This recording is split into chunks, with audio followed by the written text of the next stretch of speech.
สรรพสัตว์ทั้งหลายสัมภเวสีทั้งหลายเจ้าที่เจ้าทาง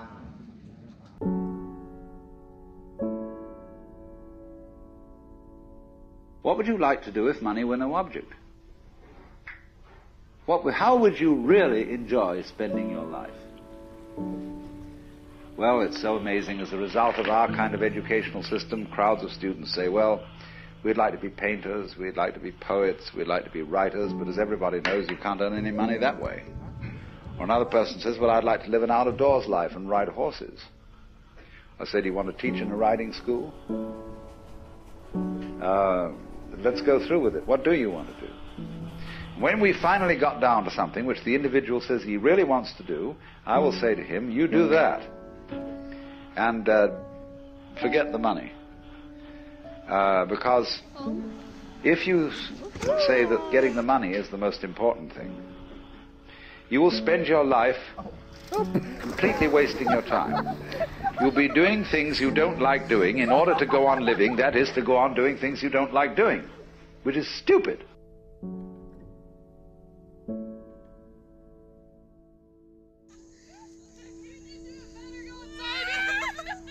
Better to have a short life that is full of what you like doing than a long life spent in a miserable way.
Welcome to Jurassic Park.